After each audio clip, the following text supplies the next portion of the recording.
Well, hello everybody. I hope you're having a good day. It's been a nice, beautiful day today. I'm here with David Cox for the third time, and we want to talk to you about a food drive we want to do this week for the Horry County school students. David is on the Board of Education for Horry County Schools, and he was sharing with us in a Zoom Connect and Prayer meeting this week about what has happened since the coronavirus has started, how the program has had to come to a halt, and there are many children that are fed through this program. So David, would you tell us a little bit about it? Thanks. I'd be glad to, Lisa. This has been a real passion of mine for years. I've been on the school board for quite some time. I've been on school visits, and I've seen especially the little ones. The little ones with K to 5, they just touch my heart so much. They're just so sweet and innocent. But a lot of them are hungry. They go to school hungry, and the only meal they get is the meal they get at school. And so years ago, and I don't remember who started it, but it was called Backpack Buddies. And on a Friday, we had a bunch of parents who donated backpacks that their kids had no use for anymore. And we would fill that up with canned goods and take it home, let them take it home for the weekend. And so slowly the kids have become more and more dependent on Horry County schools as a source of nutrition. Well, as you know, the governor's closed our schools down on a Thursday. Well, by that following Tuesday, we had already transitioned 46,000 students into a virtual learning environment, but they couldn't eat. So by that following Friday, we had established a grab and go, and several schools throughout the county used their food service ladies to pack a lunch, a simple sandwich, crackers, and some sort of breakfast roll. And the kids would come through with their parents and pick that up. Well, what happened is, and it began, I believe, in Socastee, a lady, she contracted coronavirus. So she had to self-quarantine. So did the 7 or 8 people who were with her. So we had to disinfect that school completely and go to another school. And then what happens? In North Myrtle Beach, a lady, she becomes infected, along with 20 others. So that's shut down. And so finally, the superintendent had to make his big decision. We had a school bus driver up in the western part of the county who actually passed away from coronavirus. And so he shut this down, and that left a big hole in the food preparation for these children. And we just don't know how good we have it. I cannot express to you some of the schools I've been in and seen how these children are dressed. You can just see poverty. The things that we take for granted are total luxuries for these children.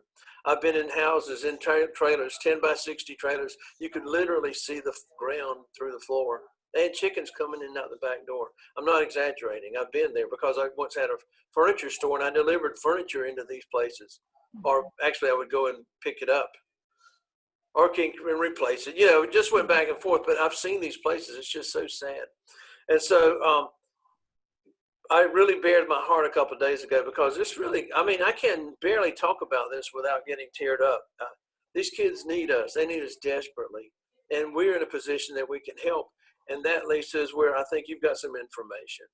Yes, you gave me a number to contact in the district to find out what we as a church body could do to help in this situation. And so the lady I called said the best thing right now for us to do is to help the local charities that are preparing and giving these meals. And one of the local charities is Help for Kids. Help for Kids. And the neat thing about that is that we've already given to them. Living Vine Ministries, Brad and Susan McClendon received all of this rice, and I think over 500 pounds of rice have been given to Help for Jesus this past week and maybe the week before. And we still have more of that rice to give them as they need it. But they also need things like canned goods, vegetables, canned meats, canned pastas, any kind of canned foods that we can give them. They need individually wrapped snacks, like kid-friendly snacks, like cheese and crackers, fruit cups, granola bars, pudding cups. And they also asked if the canned items, if we got canned items, to give the pop top versus the can opener way to open. They prefer the pop top can, so the kids wouldn't hurt themselves, because a lot of these kids are by themselves and the parents are not at home. And so that was a request. Peanut butter is another item. Any kind of non-perishable, individually wrapped item, and canned goods, and beans they need. They also ask for diapers and wipes. That's another big thing that they need right now. So we're prepared to have a drive this week at the Father's House Church. It will be April 27th through 30th. Now, Monday, Tuesday, and Wednesday, April 27th through the 29th, we'll be there from 9 to 11 at the front door. You can drive up, we'll unload your items from you, and you can drive off. And if you need prayer, we'll be there to pray for you as well. And on Thursday, we'll be there from 9 to 12. So Monday, Tuesday, Wednesday, 9 to 11, Thursday, 9 to 12, this week, April 27th through the 30th at the Father's House Church in Myrtle Beach. So tell your friends, tell your family, share it with anybody you know. We want to collect as much as we can.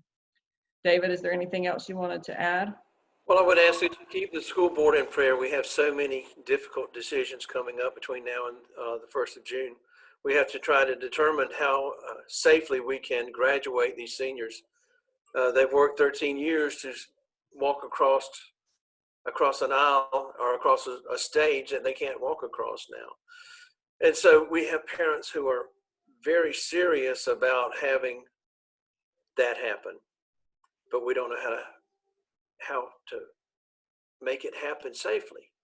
We don't want anyone to get sick. Heaven knows, if one person were to die because we made a bad decision, it would be a great burden to bear. So pray for the school board that we make a right decision, a godly decision, and just pray for our country. Good heavens, we're in such a stressful way right now. Just pray for all of us. That's really it. Yeah, you guys have some big decisions to make. You've already made big decisions, and so we definitely will continue to pray for that. And we love you and Karen very much, and we love you, church family, and we pray for you daily. And we look forward to this drive. If anybody needs prayer, like I said, come out. We can do a drive-by prayer session while we're having the food drive as well. We just can't lay on hands. We will, yes. Well, we love you. We hope to see you this week. And thank you, David, for coming back in. Appreciate all you're doing.